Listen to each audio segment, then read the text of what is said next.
مختصر ترجمہ و تفسیر کے ساتھ آپ کی خدمت میں پیش کیا، اور سورہ حجرات وہ ہے کہ جس میں اخلاقی پہلو بھی بیان ہوئے ہیں، زندگی میں کس طریقے سے انسان کو رہنا ہے، زندگی کیسے گزارنا ہے، احکام شریعت بھی بیان ہوئے ہیں۔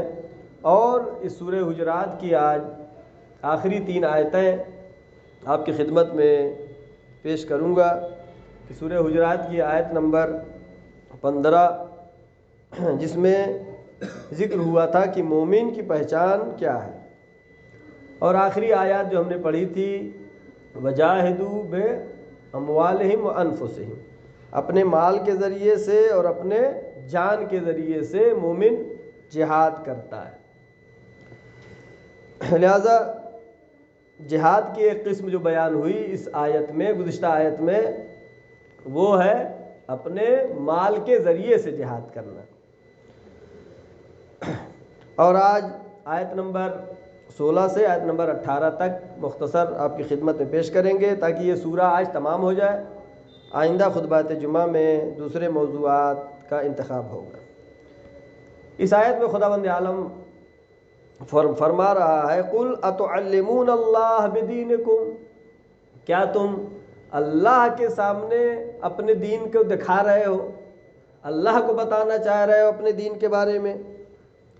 واللہ یعلم ما فی السماوات وما فی الارض، اللہ جانتا ہے جو کچھ آسمانوں میں ہے اور جو کچھ زمینوں میں ہے، سب کچھ خدا جانتا ہے۔ واللہ بکل شیء علیم، اور اللہ ہر چیز کا علم رکھنے والا ہے، ہر چیز کو باریکی سے جاننے والا ہے خداوند عالم۔ اس آیت کے شان نزول میں جو مفسرین نے لکھا ہے وہ یہ کہ کچھ لوگ رسول اللہ حضرت محمد مصطفیٰ صلی اللہ علیہ وآلہ وسلم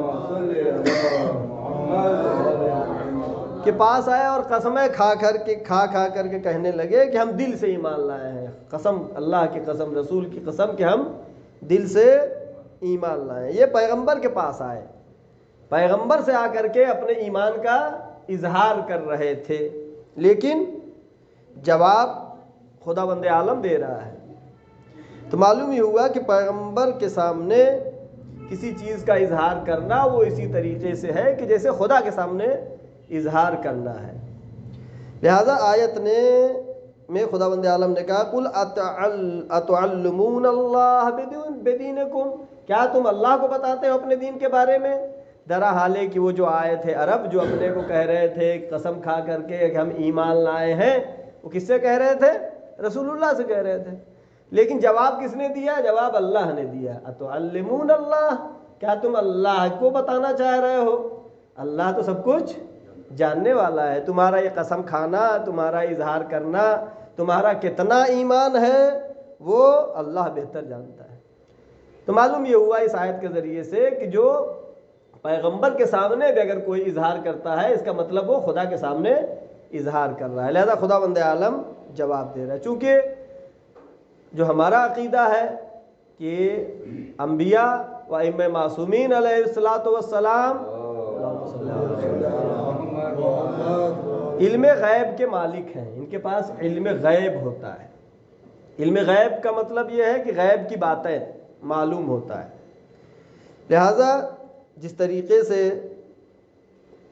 وہ لوگ آ کر کے پیغمبر کے سامنے اظہار کر رہے ہیں، پیغمبر بھی جان رہے ہیں ان کی دل کی کیا بات ہے، لیکن رسول نے کیا فرمایا کہ میں گواہوں اور شواہد کے مطابق فیصلے کرتا ہوں۔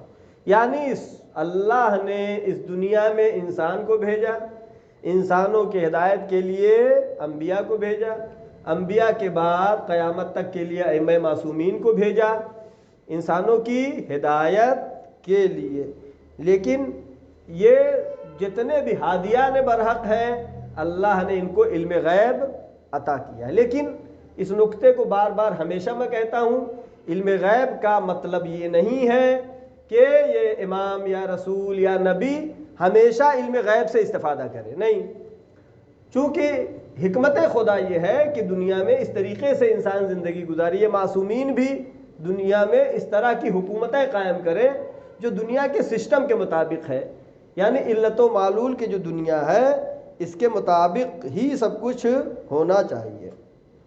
واللہ یعلم ما فی السماوات وما فی الارض، جو کچھ زمین میں ہے، جو کچھ آسمان میں ہے، خدا جانتا ہے۔ اب اسی سورہ کی آیت نمبر 17، اس میں بھی اسی بارے میں ذکر ہے، یمنون علیک ان اسلموا، اے میرے رسول یہ آتے ہیں آپ کے سامنے اور آ کر کے احسان جتاتے ہیں کہ اسلام لائے۔ اسلام لانے کا، جتانے کا حق نہیں ہے۔ یمنون علیک، یہ منت کرتے ہیں، احسان جتاتے ہیں کہ اسلام لائے ہیں۔ قل لا تمنوا علی اسلامکم، اے میرے رسول ان سے کہہ دیجئے کہ تم اپنے اسلام لانے کا احسان مت جتاؤ، اس میں تمہارا کچھ کام نہیں ہے۔ بل اللہ یمن علیکم، بلکہ اللہ کا تمہارے اوپر احسان ہے۔ تم اسلام لا کر کے اللہ پہ کوئی احسان نہیں کر رہے، بلکہ اللہ کا تمہارے اوپر احسان ہے۔ کیوں؟ ان ہداکم للایمان، کہ اللہ نے تمہیں ہدایت دی، اللہ نے تمہیں ایمان تک پہنچایا، یہ اللہ کا احسان ہے۔ ان کنتم صادقین، اگر تم سچے ہو تو اس بات کو سمجھو گے۔ یعنی بنی اسد کا ایک گروہ تھا، بنی اسد ایک قبیلہ عرب کا ہے، بہت مشہور قبیلہ ہے، اور تاریخ میں ہر جگہ ان کے افراد ملتے ہیں۔ اچھے لوگ بھی، ہر قبیلے میں، ہر قوم میں اچھے لوگ بھی ہوتے ہیں اور خراب لوگ بھی ہوتے ہیں، ایماندار بھی ہوتے ہیں، بے ایمان بھی ہوتے ہیں۔ لہذا بنی اسد کے لوگ پیغمبر اکرم حضرت محمد مصطفیٰ صلی اللہ علیہ وآلہ وسلم کے پاس آئے اور آ کر کے اظہار کرنے لگے کہ یا رسول اللہ ہمارا خاص خیال رکھے، ہمارا خاص خیال رکھے، ہم تو اسلام لائے۔ یعنی یہ اظہار کر رہے تھے کہ ہم اسلام جب پہلے لائے، یا جو ہے ہم مسلمان جو ہوئے ہیں اور ہم زیادہ ہیں، ہماری تعداد زیادہ ہے، لہذا ہمارا خاص خیال رکھے۔ یہ اپنے اسلام لانے کو احسان خیال کر رہے تھے۔ لہذا خداوند عالم نے یہ کہا بل اللہ یمن علیکم، تمہارا کوئی احسان نہیں، اللہ کا تم پر احسان ہے کہ تم کو اس نے نور ہدایت عطا کیا ہے، کہ اللہ نے تم کو گمراہی سے بچا دیا ہے۔ ایسے خداوند عالم نے انسان کو بہت ساری نعمتیں دی ہیں، یہ سورج یہ بھی ایک نعمت ہے، ہوا نعمت ہے، پھل فروٹ جتنے بھی ہیں یہ سب اللہ کی دی ہوئی نعمت ہے، پانی اللہ کی نعمت ہے۔ لیکن اللہ نے اتنی نعمتیں جو دی ہیں کسی پر احسان نہیں جتایا ہے، اللہ نے دیا ہے، اللہ کی مخلوق ہے، اللہ نے پیدا کیا ہے، اللہ رازق ہے، اس نے کہیں پہ احسان نہیں جتایا ہے۔ بعض جگہ ہیں، تقریباً 3 جگہ ایسی ہے جہاں پر اللہ نے احسان جتایا ہے کہ اللہ کا احسان ہے۔ وہ کون کون سی ہے؟ اس میں پہلا ہے ہدایت، یعنی اللہ نے جو ہدایت، ابھی آیت ہم نے پڑھی کہ اللہ کا احسان ہے کہ اس نے تمہیں ہدایت دی۔ تو ایک ہدایت وہ نعمت ہے کہ جس پر اللہ نے احسان جتایا، اس کو تو احسان جتانے کا حق ہے اور کسی کو احسان جتانے کا حق نہیں ہے۔ لہذا اللہ، یعنی یہ خاص، یہ بڑی نعمت ہے، چھوٹی نعمت پر اللہ احسان نہیں جتائے گا، کوئی بھی چھوٹی نعمت پہ احسان نہیں جتاتا، بڑی نعمت پہ۔ تو بڑی نعمتوں میں یعنی اللہ کے نزدیک جو بڑی نعمت کیا ہے، وہ ہدایت، نور ہدایت۔ لہذا اللہ نے احسان جتایا ہے 3 چیزوں پر، نور ہدایت پر، یعنی ہدایت جن کو دیا ہے ان پر اللہ کا احسان، یعنی جو مومن ہیں، مسلمان ہوئے، ان پر اللہ کا احسان ہے۔ دوسری چیز جس پر اللہ نے احسان جتایا وہ رہبری معصوم ہے، کہ انسانوں کو معصوم رہبر اللہ نے بھیجا ہے، یعنی وہ ائمہ معصومین علیہ السلام، وہ انبیاء علیہ السلام جو کہ نوری مخلوق ہیں، ان کو اس مادی دنیا میں اللہ نے بھیجا انسانوں کی ہدایت کے لیے۔ لہذا یہ بڑی نعمت ہے انسانوں کے لیے۔ البتہ انسان نے اس کی قدر کی یا قدر نہیں کی وہ انسان سے مربوط ہے، لیکن یہ معصومین جو کہ نور کے پیکر ہیں، جن کی خلقت نور سے ہوئی ہے، اللہ نے اس پر بھی احسان جتایا ہے۔ اور تیسرا احسان اللہ کا جو ہے، جو اللہ نے کہا کہ ہمارا احسان ہے حکومت حق، حکومت حق، معصوم کی حکومت قائم ہونا، یہ اللہ کا احسان ہے۔ اللہ نے ہدایت کیا، لقد من اللہ علی المؤمنین اذ بعث فیہم رسولا، اللہ کا احسان ہے علی المؤمنین، مومنین کے اوپر کس بات کا؟ کہ رسول کو بھیجا، معصوم کو بھیجا، جنہوں نے آ کر کے ہدایت کی ہے۔ لہذا اللہ نے نعمتیں بہت ساری دی ہیں، تمام نعمتیں اللہ کی دی ہیں، لیکن یہ تین چیزیں اہم ہیں، ایک ہدایت، معصوم کی رہبری، اور حکومت حق۔ حکومت حق کب قائم ہو سکتی ہے؟ حکومت حق غیر معصوم کے علاوہ عام انسان قائم نہیں کر سکتا ہے۔ اس کی وجہ کیا ہے؟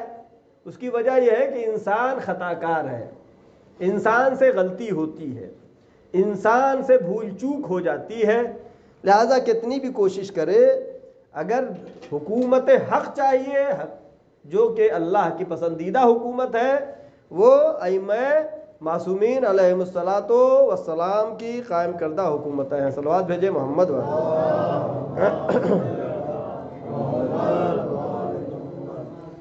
ہاں، تو یہ تین نعمتیں ہیں، اور جو اللہ نے کہا ہے کہ اللہ پر احسان نہیں جتاؤ، بلکہ اللہ نے تم پر احسان کیے، وَلِلَّهُ يَمُنُّ عَلَيْكُمْ، اللہ نے تمہارے اوپر احسان کیا ہے کہ تمہاری ہدایت کی ہے۔ کوئی یہ نہ سوچے کہ میں مسلمان ہوں تو میرا اللہ کے اوپر احسان ہے، میں مومن ہوں تو میرا اللہ کے اوپر، اللہ کا، کوئی اللہ کو مانے یا نہ مانے اللہ رہے گا، کوئی اسلام کو مانے نہ مانے اسلام دین حق رہے گا، کوئی اللہ کے بھیجے ہوئے معصومین کو بھیجے، ائمہ کو مانے یا نہ مانے، وہ معصوم امام رہیں گے۔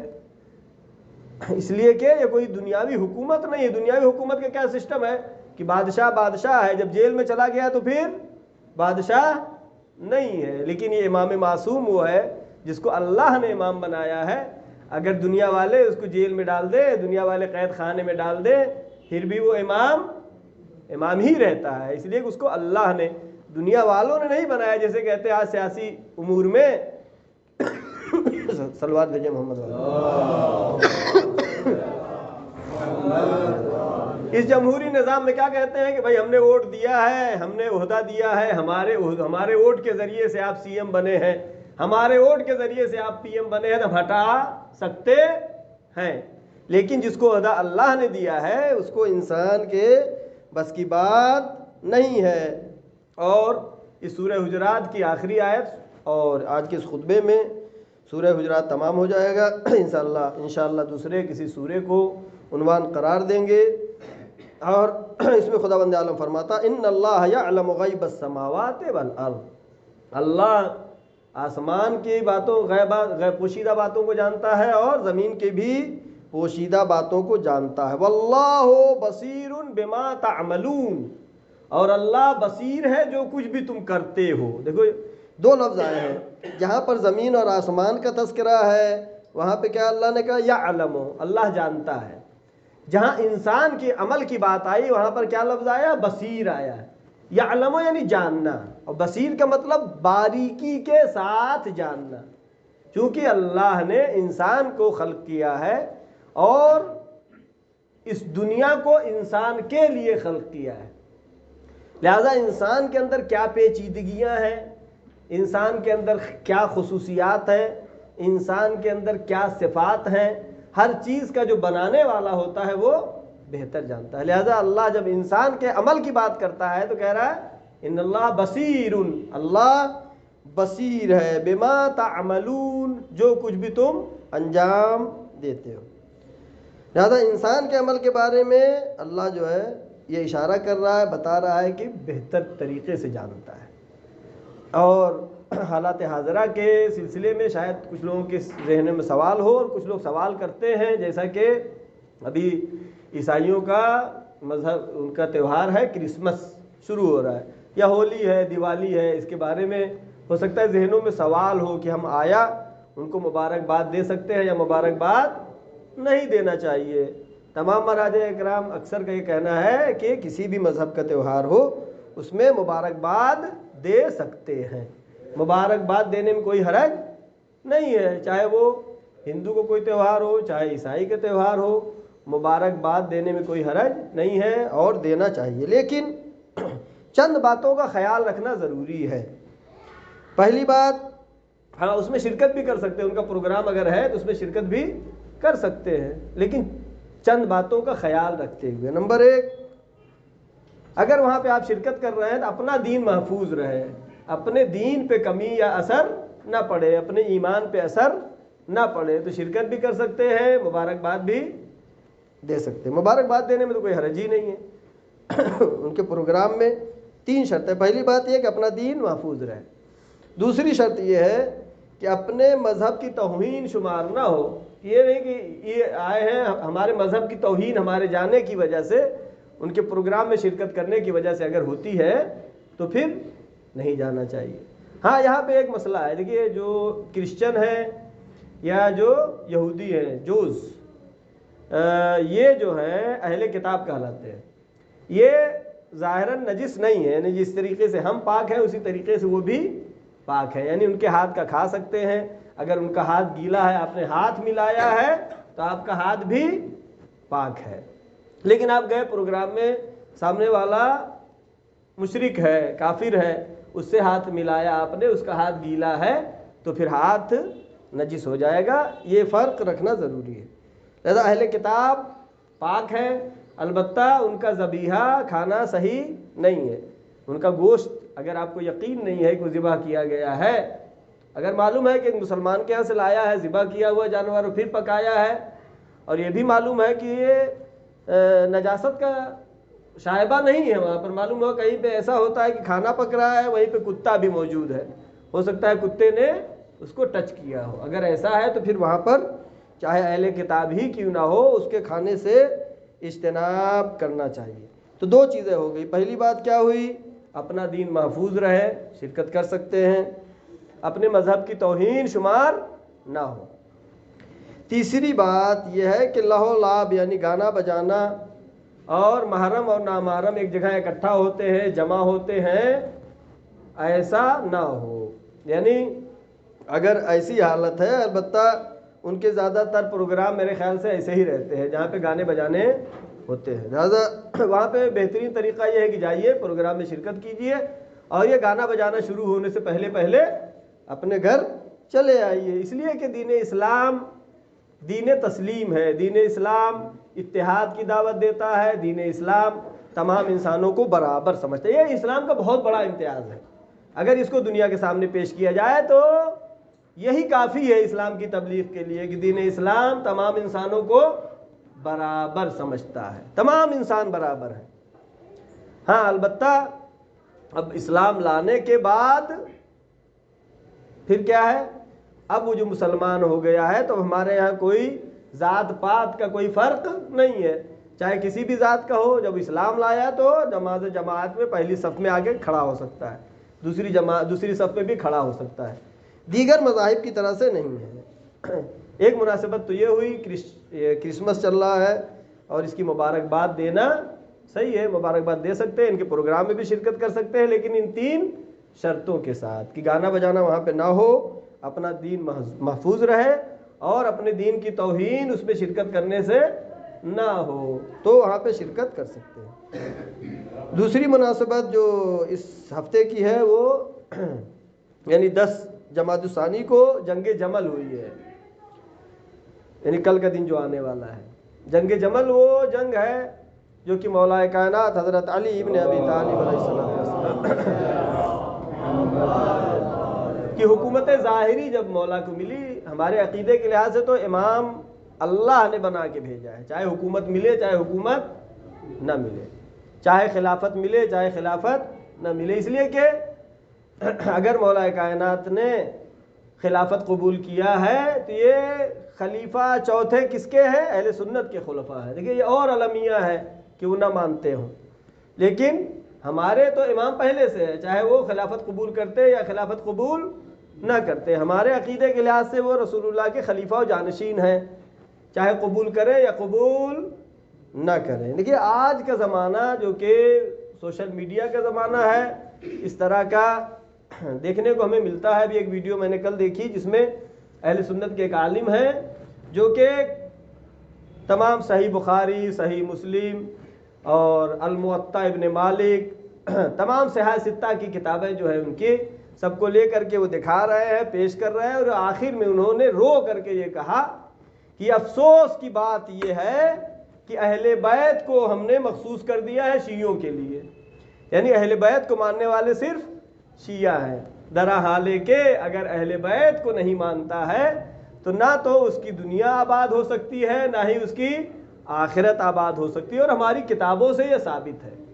لہٰذا اس پہ توجہ دینے کی ضرورت ہے۔ اب جو ہے ایسا نہیں ہے کافی کہ ہم اہل بیت کو چاہنے والے ہیں، ہم مولا کے ماننے والے ہیں، یہ کہنا کافی نہیں ہے۔ اور اب ان کے اندر بھی علمی بیداری آ رہی ہے، جس طریقے سے آپ پنجتن کو مانتے ہیں، جس طریقے سے آپ 12 اماموں کو مانتے ہیں، چونکہ علمی طریقے سے ریسرچ ہو رہی ہے، وہ بھی مان رہے ہیں آہستہ آہستہ۔ لہٰذا اب ہمارے لیے ذمہ داری بڑھ جاتی ہے۔ اب صرف مان لینا کافی نہیں، اگر ہم مانتے ہیں وہ بھی مانتے ہیں تو برابر ہے، کوئی ہمیں فرق نہیں رہ جائے گا، بلکہ اب ضرورت اس بات کی ہے کہ ہم اپنے عمل کے ذریعے سے یہ ثابت کریں، اپنے عمل کو اہل بیت کے عمل کے مطابق انجام دیں۔ ہمارا اخلاق اہل بیت ہونا چاہیے، ہماری سیرت سیرت اہل بیت ہونی چاہیے۔ لہٰذا اب ضرورت ہے کہ اپنے عمل کے ذریعے سے ہم آگے بڑھیں، ورنہ پھر جو ہے البتہ یہ اچھی بات ہے کہ محبت اہل بیت لوگوں کے دلوں میں اجاگر ہو رہی ہے، بہت خوشی کی بات ہے۔ اور اس ہفتے میں جو مناسبتیں دو اور ہیں، ایک ہے شہزادی کونین حضرت فاطمہ زہرا سلام اللہ علیہا۔ ایک روایت کے مطابق 13 جمادی الاولیٰ معصومہ کے شہادت کی تاریخ ہے، اور یہ بہت ہی غم اور امت مسلمہ کے لیے، پوری امت کے لیے غم کی تاریخ ہے، نہ کہ صرف شیعوں کے لیے۔ اور آخری مناسبت جو ظاہراً اس ہفتے میں ہے، وہ ہمارے چوتھے امام حضرت زین العابدین علیہ السلام کی ولادت باسعادت کی تاریخ ہے۔ اور انشاءاللہ ہم ان مناسبتوں سے، چونکہ مناسبتیں یہ ہمارے لیے بہت اہم ہوا کرتی ہیں، مناسبت کے لحاظ سے، دنوں کے لحاظ سے، تاریخ کے لحاظ سے، ایام کے لحاظ سے دنوں کی اہمیت بڑھ جاتی ہے، اس تاریخ کی اہمیت بڑھ جاتی ہے، لہٰذا ذمہ داریاں بھی ہماری بڑھ جاتی ہیں۔ ہمیں چاہیے کہ ان تاریخ میں، خوشی کی تاریخ میں خوشی منائیں اور غم کی تاریخ میں غم منائیں۔ آخر میں ہماری دعا ہے پروردگارہ محمد و آل محمد صدقے میں، چاردہ معصومین علیہم السلام کے صدقے میں ہم کو حقیقی محب اہل بیت قرار دے۔ پروردگارہ جو بھی پریشان حال ہے ان کی پریشانیوں کو برطرف فرما، معبود جو مقروض ہیں ان کے قرضوں کو ادا فرما۔ پروردگارہ جہاں جہاں میں شیعان حیدر کرار ہیں ان کی جان و مال، عزت و آبرو کی حفاظت فرما۔ پروردگارہ پرچم اسلام کو سربلند فرما، پرچم کفر و نفاق کو سرنگو فرما۔ علماء کرام، مراجع کرام، بالاخص آیت اللہ سستانی و مقام معظم رہبری کی حفاظت فرما۔ پروردگارہ امام زمانہ کے ظہور میں تعجیل فرما، ہم سب کو ان کے یاور و انصار میں شمار فرما۔ بسم اللہ الرحمن الرحیم، والعصر ان الانسان لفی خسر الا الذین آمنوا وعملوا الصالحات وتواصوا بالحق وتواصوا بالصبر، صدق اللہ العلی العظیم۔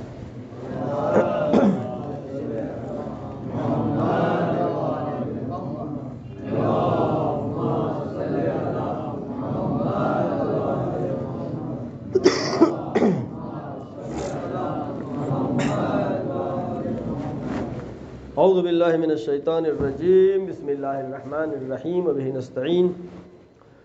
الحمد للہ الذی کان موجودا قبل حدوث الاشیاء ویبقى بعد حدوث الاشیاء، تفرد بالاولویۃ والقدم ووسم كل شیء ما عداه بالفناء والعدم، كما قال عز شانہ كل شیء هالک الا وجهه وكل من علیہا فان ویبقى وجه ربک ذو الجلال والاکرام وَكُلُّ نَفْسٍ ذَائِقَةُ الْمَوْتِ۔ وقال اللہ تبارک وتعالی ان اللہ وملائکتہ یصلون علی النبی یا ایہا الذین آمنوا صلوا علیہ وسلموا تسلیما۔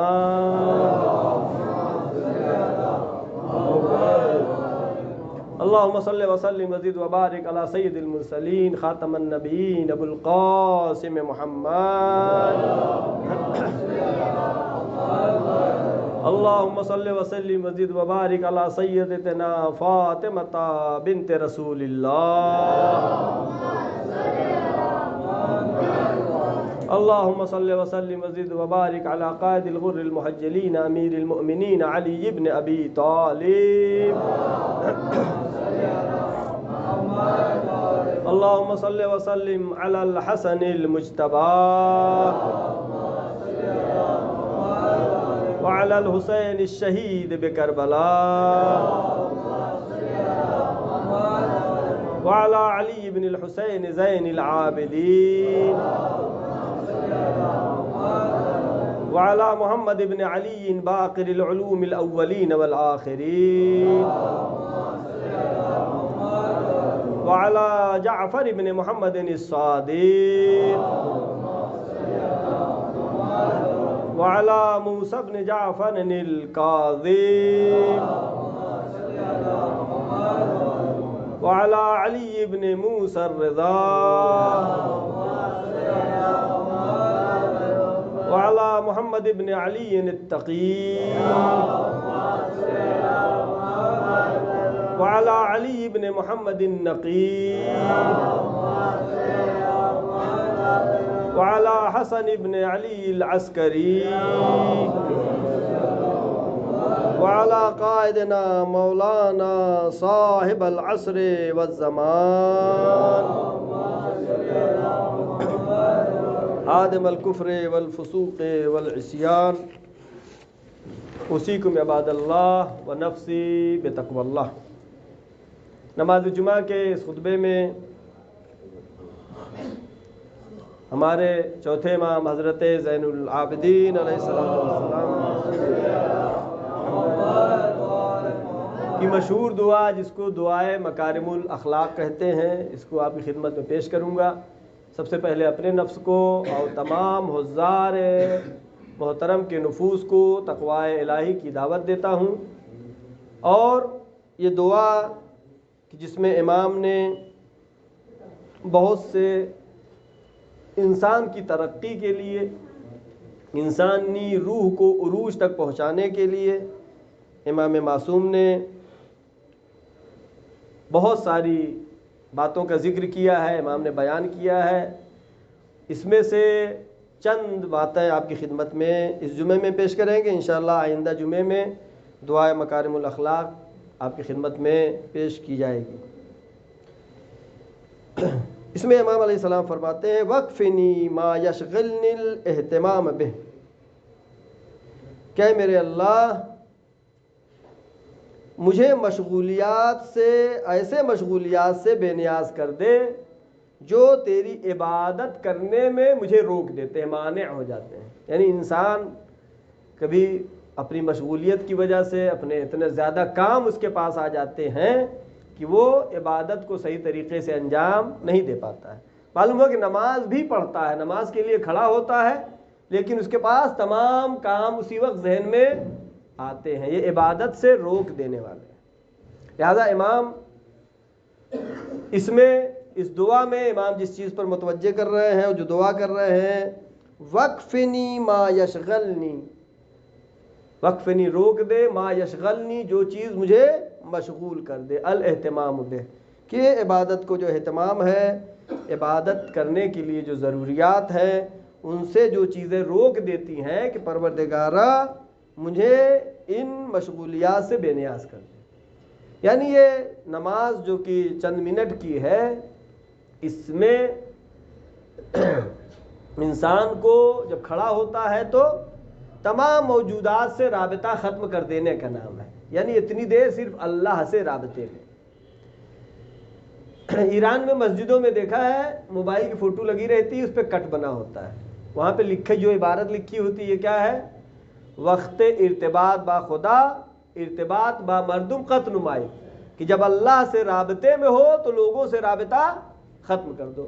اتنی دیر اگر فون ہم اپنا سوئچ آف بھی کر دیتے ہیں تو ہو سکتا ہے کہ ہم سوچیں کہ ہمارا کوئی ضروری کام ہے وہ نہیں ہو پائے گا، یا جو ہے کچھ ہو گیا تو کیا کر لیں گے، کچھ ہو گیا تو ہم کیا کر لیں گے، اور کون سا ضروری کام ہے جو چھوٹ جائے گا۔ لیکن انسان اتنا مشغول ہے کہ اپنے اس چند لمحے کو، جتنی دیر نماز پڑھ رہا ہے، اس میں بھی دنیا سے اپنا رابطہ قطع کرنے کو تیار نہیں ہے۔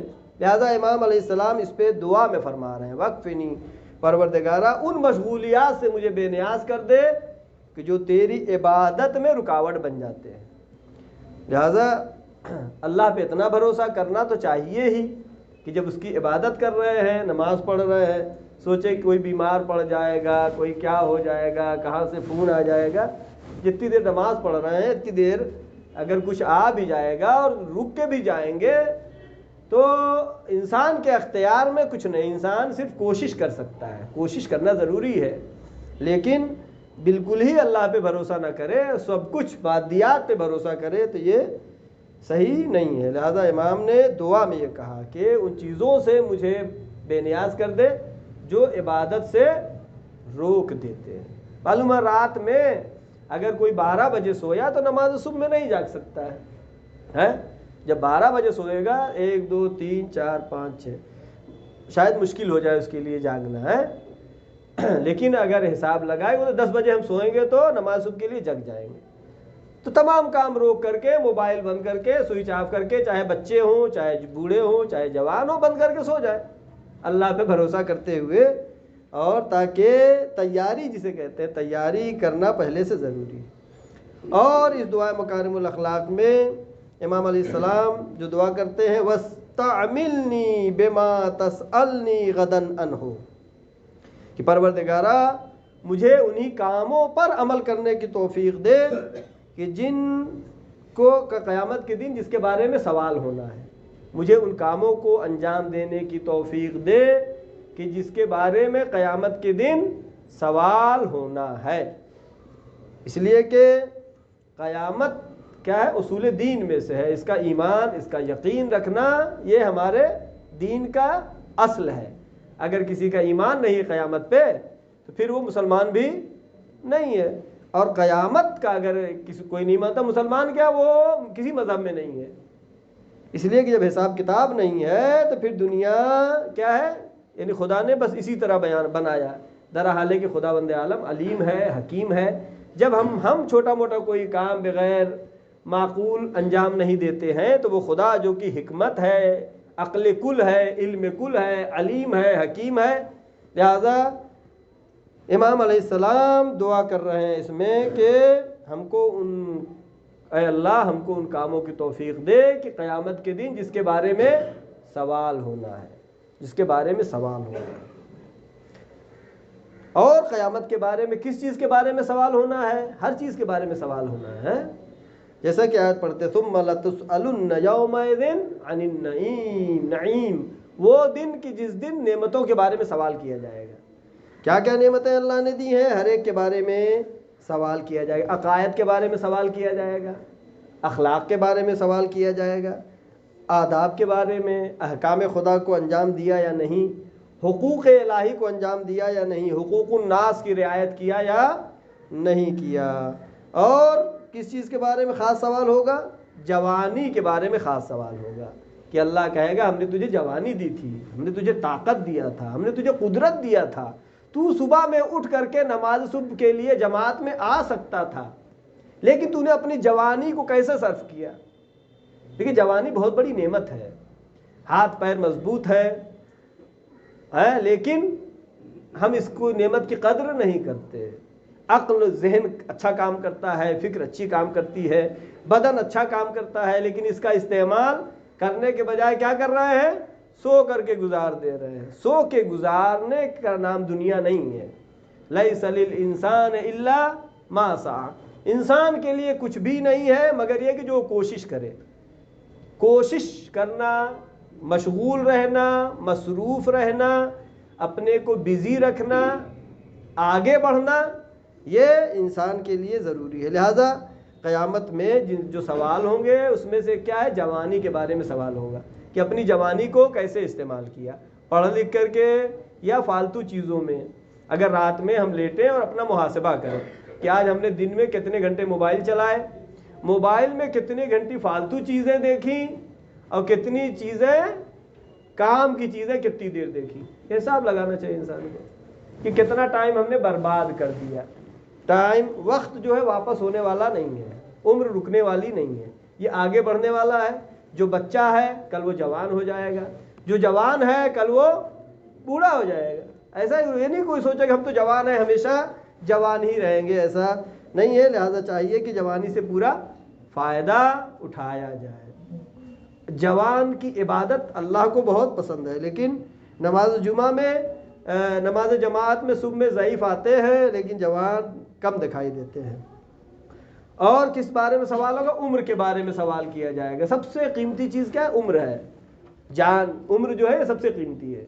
اس عمر کے لیے انسان اپنا پورا پیسہ بھی ختم کر دیتا ہے۔ جو آدمی 2-4 لاکھ جمع کیے ہوئے ہیں، اگر ڈاکٹر کہے کہ یہ 2 لاکھ یا 3 لاکھ لگے گا تب آپ زندہ بچیں گے، تو کیا کرتا ہے؟ اس کو دے دیتا ہے ڈاکٹر کو۔ کس لیے؟ اپنے کو زندہ رہنے کے لیے۔ یہ بہت قیمتی چیز عمر ہے، لہذا عمر کے بارے میں سوال ہوگا کہ اپنی عمر کیسے گزاری، کسی کو تکلیف پہنچاتے ہوئے گزاری یا لوگوں کو خوش کرنے کے لیے گزاری۔ یا پھر سوال مال کے بارے میں ہوگا کہ جس کے پاس مال ہے، مال کو کیسے استعمال کیا۔ مال ہے وہ استعمال تو ہونا ہی ہے، آپ استعمال نہیں کریں گے، آپ کی اولاد استعمال کرے گی، لیکن استعمال کیسے کیا ہے اس کے بارے میں قیامت میں سوال ہوگا۔ لہٰذا امام علیہ السلام فرما رہے ہیں وَاسْتَعْمِلْنِي بِمَا تَسْأَلْنِي غَدًا، یعنی انہی کاموں پر مجھے عمل کرنے کی توفیق عطا فرما کہ جس کے بارے میں قیامت کے دن سوال ہوگا۔ البتہ قیامت کے دن ہر ایک چیز کے بارے میں سوال ہونا ہے، اس لیے کہ آیت ہے فَمَن يَعْمَلْ مِثْقَالَ ذَرَّةٍ خَيْرًا يَرَهُ، تھوڑا سا بھی کسی نے اچھا کیا ہے تو اس کو دیکھے گا، اس کو دیکھے گا، اس کا بدلہ لفظ نہیں آ رہا ہے۔ فَمَن يَعْمَلْ مِثْقَالَ ذَرَّةٍ خَيْرًا يَرَهُ، نیکی کرے گا اس کو دیکھے گا۔ وَمَن يَعْمَلْ مِثْقَالَ ذَرَّةٍ شَرًّا يَرَهُ، جو بھی شر کرے گا، برائی کرے گا، اس کو بھی دیکھے گا۔ اور آج کی آخری وقت کم بچا ہے۔ امام علیہ السلام اس میں جو دعا میں ایک لفظ امام کا اور ہے وہ بھی بیان کرتا ہوں، وَأَغْنِنِي وَأَوْسِعْ عَلَيَّ فِي رِزْقِكَ، اے میرے اللہ مجھے دوسروں سے بے نیاز کر دے اور میرے رزق میں اضافہ کر دے۔ ہے اس لیے کہ انسان کے لیے بے نیازی بہت اہم چیز ہے۔ کسی کو نیاز، ضرورت اگر پیش پڑتی ہے، مجبوری آ جاتی ہے، وہ انسان کے لیے سب سے سخت مرحلہ ہوتا ہے۔ لہذا امام علیہ السلام اس میں اس دعا میں فرما رہے ہیں وَغْنِنِي، ہمیں غنی کر دے، وَأَوْسَعْ عَلَيَّ فِي رِزْقِكَ، اور رزق میں اضافہ کر دے۔ لیکن رزق میں اضافہ کا مطلب کیا ہے؟ آگے امام فرماتے ہیں وَلَا تُفْتِنِّي بِالنَّظَرِ، یعنی مجھے ایسا قرار دے کہ میں دوسروں کے مالوں پر نگاہ نہ کروں، دوسروں کے مالوں کو نہ دیکھوں، وسعت رزق عطا فرما۔ یہ کیوں؟ انسان اگر دوسرے کے مال پہ نگاہ کرتا ہے تو اس کی خواہشات بھی بڑھتی ہیں اور خواہشات میں اضافہ ہوتا ہے۔ لہذا یہ چیز مشہور ہے کہ مادیات میں چاہیے کہ اپنے سے نیچے والوں کو دیکھیں۔ اگر دنیا میں خوشحال زندگی گزارنا ہے، خوشی خوشی رہنا ہے، اچھے سے رہنا ہے، تو پھر مادیات میں، دنیاوی چیزوں میں اپنے سے نیچے والے کو دیکھنا چاہیے اور اللہ کا شکر ادا کرنا چاہیے۔ معنویات میں، روحانیات میں، عبادیات میں، عالم ملکوت کے بارے میں ہمیشہ اپنے سے اوپر والے کی طرف دیکھنا چاہیے کہ فلاں آدمی تو ہم سے زیادہ آگے ہے عبادت میں، فلاں آدمی تو ہم سے زیادہ کار خیر کرتا ہے، فلاں آدمی تو ہم سے زیادہ مذہبی کام انجام دیتا ہے۔ یہ دیکھنا اچھی چیز ہے اور اس میں آگے بڑھنے کی کوشش کرنا چاہیے۔ لہذا مادیات میں ہمیشہ اپنے سے نیچے والے کو دیکھنا چاہیے اور تاکہ قناعت کرے انسان۔ قناعت بہت بڑی نعمت ہے، جب تک قناعت نہیں انسان کے پاس کبھی انسان خوشحال زندگی نہیں گزار سکتا ہے۔ کیا شعر ہے؟ انسان کے خواہشوں کی کوئی انتہا نہیں، 2 گز زمیں بھی چاہیے 2 گز کفن کے بعد، یعنی انسان کی خواہشات بڑھتی جاتی ہیں۔ لہذا امام علیہ السلام اس دعا میں فرما رہے ہیں وَلَا تُفْتِنِّي بِالنَّظَرِ، یعنی دوسروں کے مال پر توجہ کرنے سے مجھے بچا، یعنی امور مالی میں، مالیات میں دوسرے مال پر نگاہ نہیں کرنا چاہیے، بلکہ روحانیت اور معنویت میں دوسروں کی طرف نگاہ کرنا چاہیے۔ لہذا آخر میں ہماری دعا ہے پروردگارہ محمد و آل محمد صدقے میں ہمارے اندر روحانیت، معنویت، ترقی و کامیابی عطا فرما۔ پروردگارہ جو بھی مومنین پریشان حال ہیں ان کی پریشانیوں کو برطرف فرما، جو مریض ہیں ان کو شفائے کامل و عاجل عطا فرما۔ پروردگارہ جو طلاب و طالبات علم حاصل کر رہے ہیں ان کو روز بروز علمی روحانی ترقی و کامیابی عطا فرما۔ پروردگارہ جو جوان بے روزگار ہیں ان کو بہترین روزی عطا فرما، جو باروزگار ہیں ان کی روزی میں خیر و برکت عطا فرما۔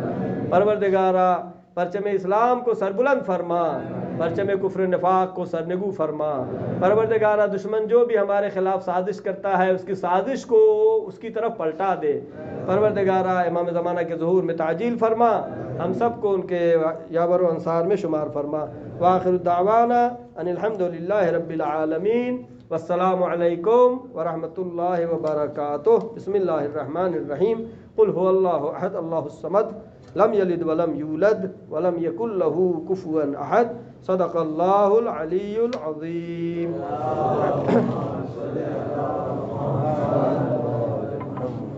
اللہ